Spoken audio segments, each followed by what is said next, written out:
Today on Locked On Red Wings, Ville Husso's getting the crease for the first game of the season. What we expect from this home opener against the Pittsburgh Penguins.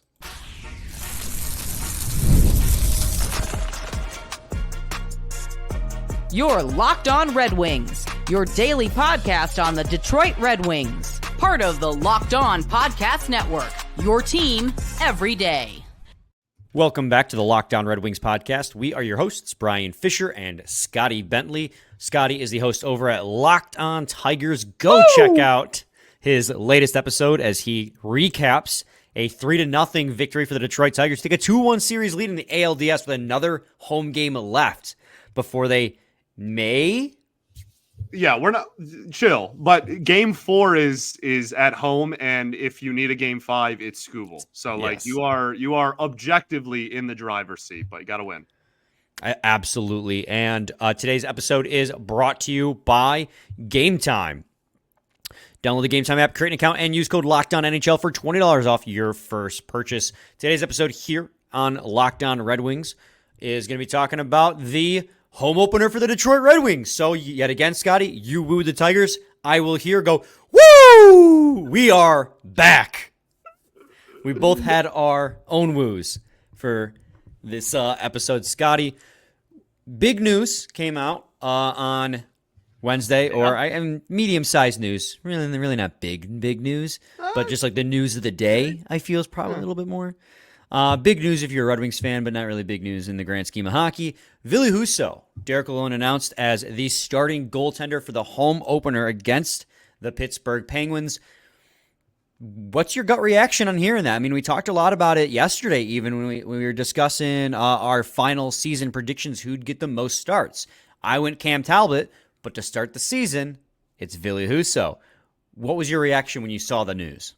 Yeah, man. Well, this is something we kind of disagreed on a little bit yesterday, right? Like, was the goalie conversation was about who was going to be in the crease for the most games this season. And I still think it's going to be super, as you put it yesterday, fluid. I still firmly believe that. I don't think that Husso is going to start 50 plus or anything, but I really do expect Husso to be the guy until proven otherwise. Like I really, and maybe he is proven otherwise, right? Like maybe that happens. Maybe, his first 4 starts are really rough, and then he moves down in the depth chart, and then it's Talbot the rest of the way, like that, or Lyon to the rescue again for the second year in a row. Like that's all possible. We don't have a crystal ball. I don't know what's going to happen, but I really do firmly believe, and believed it yesterday, and now obviously that's reaffirmed today, that the mindset in the front office and between the coaching staff is it is Husso until proven otherwise. And again, maybe he will prove otherwise, but I think for the time being, man, like you mentioned the contract the other day, Husso's getting paid way more than either of these two guys, the other two guys in net. Like I really do think it's his net to lose. I think that Yzerman still really believes in him. We've heard a lot of comments over the last, 12 months, 18 months about how Yzerman is still a believer in Husso. And I think that trend is going to hold until he plays his way out of that role. And maybe I just don't have a good pulse on the situation. Maybe it's just a matchups thing. Maybe They really like Husso against Pittsburgh for some reason specifically, and then Talbot will go start the next 3 or something. Again, time will tell, but that's really the vibe that I get. At what point are we going to just start having not starting goalies for a whole game, but opener goalies for just like 5 minutes of the first period to really throw the other team off and just have goaltending chaos the rest of the game? At what point do we start doing that? Goaltending chaos. I'm just wondering. I mean, the Tigers are doing it with the starting pitchers. Maybe the Red Wings should start doing it with their goaltenders. Right. You got that's a very comparable position, goalie and pitcher. Very, very comparable positions for sure. No, so I think it's interesting with Ville Husso too, because he's somebody that going into this preseason, we had absolutely no idea in what we had in him. Coming from St. Louis, we knew he was a really sheltered goalie, but he had put up really strong numbers behind a good St. Louis Blues team. Until he came down in the playoffs. He had bad playoff numbers the one year he played in the playoffs for the St. Louis Blues. So he comes here and we're like, okay, what are we going to get? We all know what happened. He started off strong, got burnt out behind a really bad team, playing his first real full season as the starter. Injury happened. And then last year, of course, didn't play hardly at all because injuries happened. His numbers for both those years, when he did play over the course of those seasons, again, second season, very, very limited, weren't that good. So going into this preseason, we were like, we don't know what to expect. And Steve Yzerman even said it himself, like last year was a wash for Husso, and that he still really believed in Ville Husso. Us as Red Wings fans, I think we went into the season with the mindset that he was either the second or the third string goalie, depending on who you asked. Going into the preseason rather, I was saying I was slotting him at the number two, because I still, for a second, Alex Lyon had my heart, and then he came back down to earth, and it's like, oh yeah, so he is pretty much capable of that one really, really good stretch. And when he's on, he is on. But I'm glad Alex Lyon is on this roster. Oh, for sure. Given the fact that Talbot and Husso are very far from guaranteed hits. The value of that contract is insane. It's absolutely insane. But I thought it was going to be Cam Talbot. I said it yesterday. You signed him for a reason. And you countered it with, well, you signed Ville Husso for a reason. And I think Red Wings fans think because of the preseason that he had, that's why he is the starter tomorrow. And I do think that went a long way to helping, but I think Red Wings fans think that that's the sole reason. Like, he impressed so much during preseason that's why he's starting tomorrow, where I think it's partly also what you said, where front office clearly has a little bit of a different perception of this goaltender than the fan base does, which happens a lot, right? Like, we as fans don't really know anything, actually. But the front office has... for ourselves there. Right. The front office said time and time again that we have faith in Ville Husso to be our guy. And I think a lot of us were just like, oh, they're being nice, right? Like, they're never going to throw a guy under the bus. They're just being nice. If he plays bad, he might be out of here. But game one, after a great preseason, which I do think played a role, he is the starter in game one. And to be honest, like, there might be a lot of fans out there. There might be some fans out there. I shouldn't say a lot. I don't want to generalize, that are going to be like upset at this. I'm happy about it. I think it's awesome that Ville Husso has clawed his way back into being the starting goaltender for this team. And again, it's game one, so that could change very fast, but we know with Derek Lalonde that he's going to ride whoever is the hot goalie. So if Ville Husso's good tonight, because that game's happening tonight by the time people are listening to this, he's going to be playing again on Saturday. Yeah, so we're so back. Just hearing you say that just made me grin ear to ear. We're so back. I'm so pumped that hockey season is finally here again. For me, it's not even necessarily like who on the roster I think is the best goalie. It's not even necessarily that mindset. For me, this is we need to see what we have in Ville Husso. There's too many assets and resources, money, time, and just situationally. Like, there is too much in play to not find out what we have in this dude. And like you said, and like Yzerman said, last year, if you want to count it as a wash, they need to figure out what they have in Husso immediately. And I think that is what this leans to more than anything else. I'm not sure the front office is like, oh yeah, like Husso's healthy, we're good. We got our 1A goalie, he's finally back, whatever.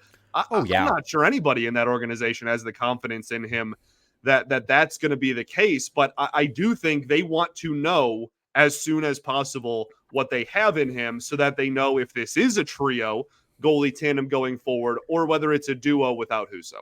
Yeah, absolutely. I think that's a really... without Husso. It's a bar. He's a writer, baby. He's a writer.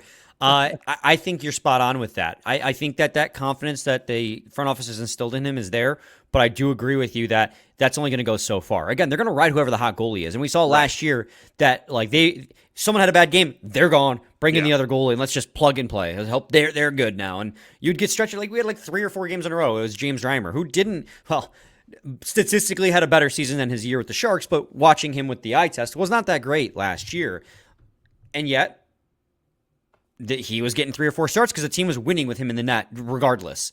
So I really am just happy for Ville Husso, and I'm excited to see what he can do fully healthy behind, and let's make sure we note this, the most talented Red Wings team he has ever had play in front of him. And that's another huge factor. Like, he got burnt out playing 60-plus games with a Red Wings team that didn't sniff the playoffs in his first season. Like, this is a team that now has Moritz Seider and Simon Edvinsson on defense, as as well as potent offensive pieces like Eric Gustafsson, Patrick Kane, Alex DeBrincat, a breakout season from Lucas Raymond, Tarasenko. Defensively. I mean, you mentioned all the goals they brought in there, but like this roster was this offseason, this roster focused on bringing in defensive-minded players for sure. Husso's going to love Tyler Mott. He's going to love him. They're going to be best friends. That shutdown line is going to get to know Ville Husso very well this season. Yes. All right, Scotty, enough fanboying over the return of Ville Husso. I'm happy for him. I'm rooting for nothing but the best because a rock-solid goaltender serves nothing but to benefit the Detroit Red Wings. In segment 2, we'll preview the game as a whole before expanding upon that and looking at October as a whole because October is rough if you're a Red Wings fan. So stay tuned to segment 2 of Locked On Red Wings. Got to talk to you guys today about FanDuel. Hey, NFL fans, you can start the season with a big return on FanDuel, America's #1 sportsbook. So when you get a hunch in the middle of the game, you can check out the latest stats, view live play-by-play, and so much more on the same page where you place your bets. You'll get started with $200 in bonus bets guaranteed when you place your first $5 bet. That's FanDuel.com. Oh, no. Dude, I couldn't find it. Find it. That was really bad. That was a really bad one. I didn't have anything ready for that one. I loved the audible, oh no. Like he knew immediately that he messed up.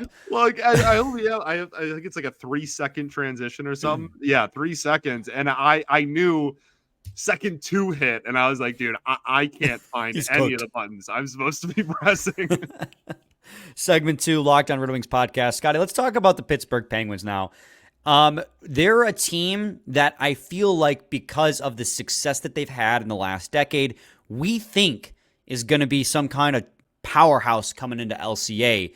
But after looking, obviously we all know they missed the playoffs last year, but even expanding upon that, looking at their numbers going into this year, or from last year going into this year, and looking at the offseason moves that they made, and the fact that they'll be playing on the second half of a back-to-back when they come into LCA because they're playing on Wednesday night. I think this is an incredibly winnable game for the Detroit Red Wings and a great way to start the season, especially with a rivalry, right? The Pittsburgh Penguins, 08, 09. There's a lot of Red Wings fans. Those bad feelings towards Pittsburgh never went away. A lot, yeah. I think most. I think if you're old enough to have remembered that, man, I have a hard time believing anyone's going to be a fan of a Crosby-led Penguins team anytime soon, for sure. I completely agree with you. I think that there's also a lot of not only has there just been a gradual fall off in points for Pittsburgh over the last few years, right? They've slowly kind of taken a step back, and then they were, barely missed the playoffs, and then just entirely missed the playoffs, and they just kind of they did make some moves that I kind of respect and that I think are kind of, I don't want to say Hail Mary attempts to just try to get one more run, but it's an old roster like that. The key star players, most of at least, are elder statesmen of the game at this point, and it's going to come down to, over the course of the season at least, their ability to A, keep those guys on the ice and stay healthy, but B, the supporting cast. And I think they made some decent moves to help that supporting cast, but I don't think it was enough to, really catapult themselves back into being a playoff team as much as the NHL would absolutely love that for marketing purposes. So I agree with you. The back-to-back point is a great one. I think this is at home, and your opponent's a back-to-back non-playoff team. This should really be a game that you should get off on the right foot here, start off the season with a win, and go and punch Pittsburgh in the mouth. I think I completely agree with you. And like I said, this is a team that weirdly has taken really dramatic steps back in specific areas. This was one of the worst power plays in the entire NHL last year for they still have so much talent, even after everything I just mentioned. There's still so much talent on the offensive side of the puck, man. For them to struggle as much as they did in special teams last season was such a surprise. And so I think I think that's an area where obviously we're really excited about the Wings this year. A full season of Patrick Kane on the power play. You mentioned, like maybe Tarasenko getting some power play minutes. Obviously, the first unit there, Larkin, Cat, like the usual suspects. But, like Gustafsson, some exciting other pieces they've added. And then obviously the kill as well.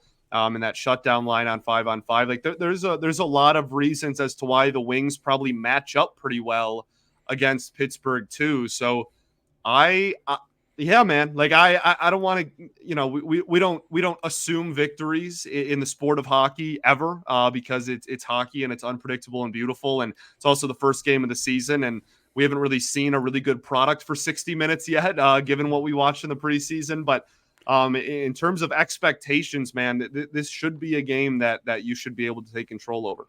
Yeah, the Penguins are a really weird team, and it's simply because like they're an aging team. Like they're in the latter. This is the latter half of Datsuk Zetterberg era for the Pittsburgh Penguins. Like you still have aging, you still have very good players, and obviously Sidney Crosby's in a tier of his own, right? Like he's 36, he's still doing Sidney Crosby things. Like he's still incredible, and that will throw a wrench in any team's plans. Correct. Like they might not be a playoff team last year, and they may not have really been all that close by the end of the season, but they still have Sidney Crosby, Evgeny Malkin, Erik Karlsson, Chris Letang. And the problem is all four of those guys are old now, but all four of them are still producing at a high level despite that. Right. And so you can never really truly count them out. So they might not have been a playoff team last year, but they definitely still come into the season with playoff aspirations. Sidney Crosby would. Sorry, I didn't mean to cut you off. It's the difference between a 1-game sample versus 82, right? Like the age thing, you can say, oh, like over a full season, I don't know if that's going to hold. A 1-game sample, any of those guys can beat you, man. Right. And Sidney Crosby doesn't sign this fresh extension with the Pittsburgh Penguins, which is, by the way, their biggest move of the offseason, if he doesn't believe, and at a steep discount, too. Like, he was valued at over $10 million at his age because of what he brings to the ice still. And he took an $8.7 million per year contract because he wanted the team to have the flexibility going forward to keep this thing afloat until he retires. He cares more about winning than he does about the money, which I have a lot of respect for, like to each their own. So you can never really count the Pittsburgh Penguins out, but like analytically speaking, they were a bizarre team this last year. Bizarre team. And I don't think they really did a whole heck of a lot to try and shift them from that, because even with the hometown discount that Crosby took, which by the way, goes into effect, I think next year or the year after that. Like, I don't think that goes into effect right now. And so they were the 30th ranked power play, despite the offensive power that they have. Yet they were the 11th best penalty kill in the league. And that's bizarre because they're not a particularly good defensive team either. Right. Their goaltending in Yari and Nedeljkovic. Nedeljkovic had a nice bounce back year, but like he wasn't great. He had like a 902 save percentage. Yari had like a 903 save percentage. They weren't great. Defensively, they weren't great either. They were the 8th worst team in the league at expected goals against, with 176.81 expected goals against across the entire season at 5-on-5. They weren't a great defensive team, and they weren't getting great goaltending either, but they made up for it by at 5-on-5 having the 3rd best expected goals for in the league at 185.81 expected goals for an expected goals for percentage of 51.24. Now, if you go to Corsi for percentage, which is then your shot attempts, so I know that I say a lot of words, but shot attempts. We're so back. Brian's rambling about advanced analytics. We're so back, man. We could not be more back. Normally, and I'll throw all that away. I said my piece. They weren't a great defensive team at 5-on-5. I wasn't saying it to slander you. I love it. I was getting too much into the weeds. I'm glad you cut me off. I was getting too much into the weeds.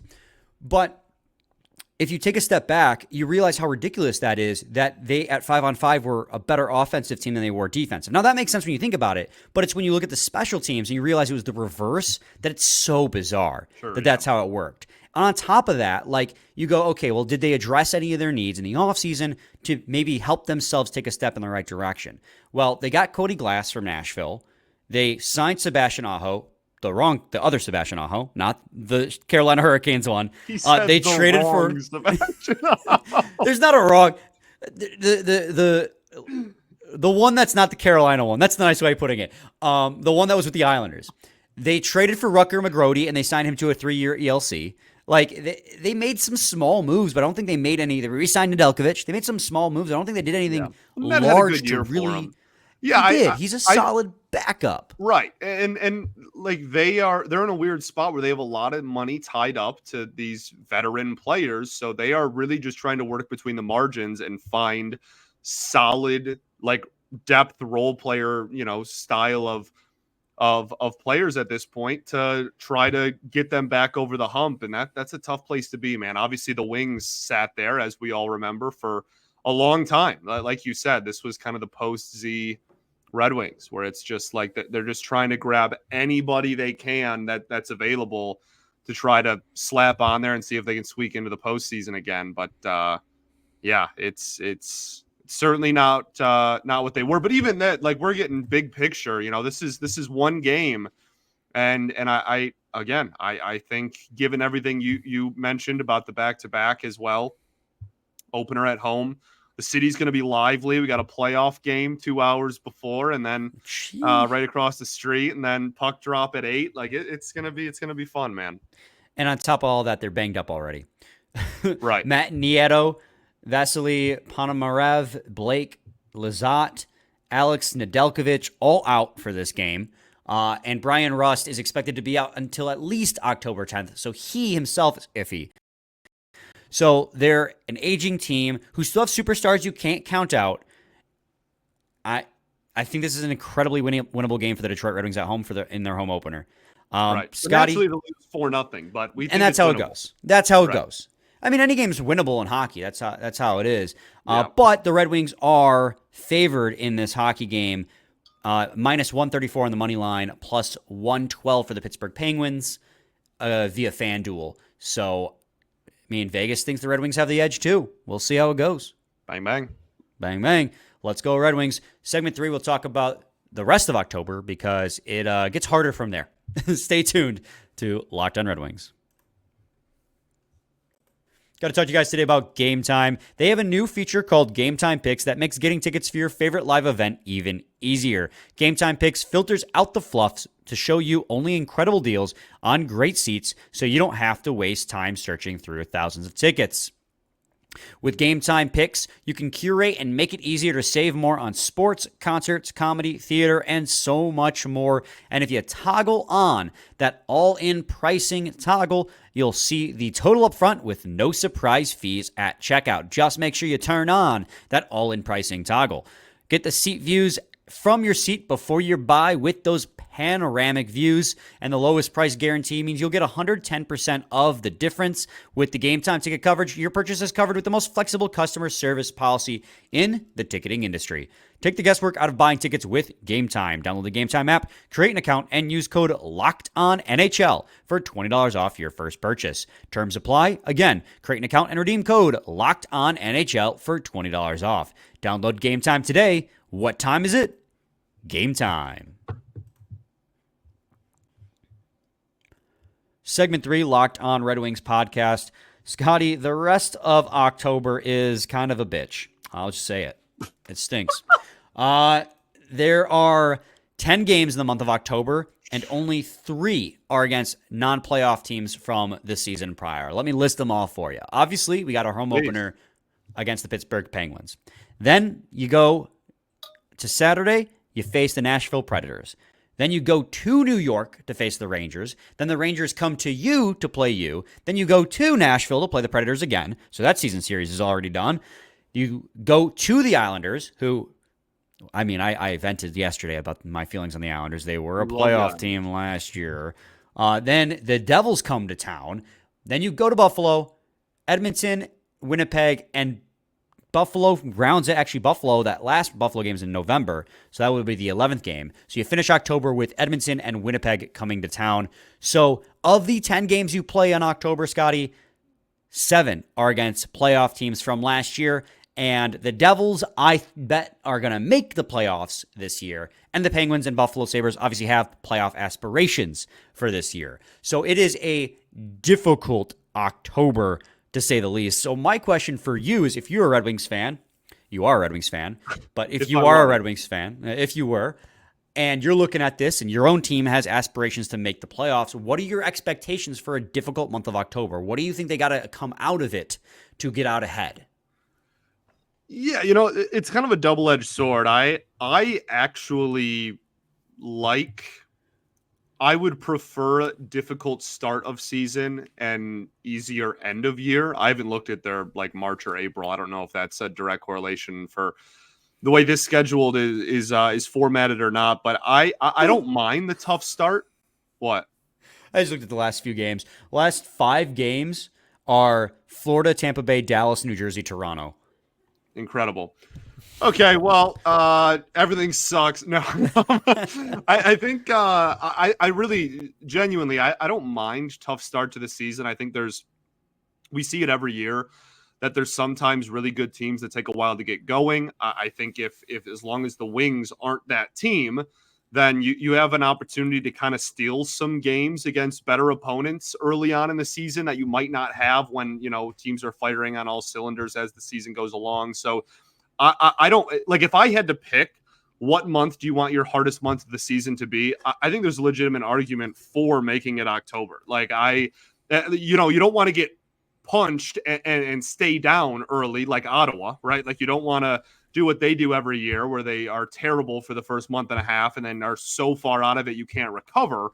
Obviously, you don't want that either. And that's, like I said, it's a double-edged sword. That's kind of the other side of the coin there is you don't want to be struggle so much that you're so far out of it already, that early on in the season. I'm relatively optimistic here. I think people are going to have really high expectations that people want this team to make the postseason.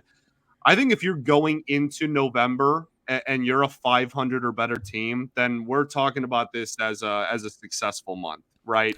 I don't need them to go out there and be the best team in hockey against all of the best, playing against all of the best teams as well. I just, if they can keep their heads above water, if they can go out there and start off the first month of the season with a 500 or better, be upper half of the division, I guess we'll say, in points there at the end of October, that I'll be pretty okay with where the team sits going the rest of the way, because it has to ease up eventually. Yeah, I mean, 2 things, right? Like I always say it, everyone always says it. It's not like a saying I made up, but if you want to be the best, you got to beat the best. And I came up with that. That's trademarked. I like Brian that. Fisher, TM. Thank you.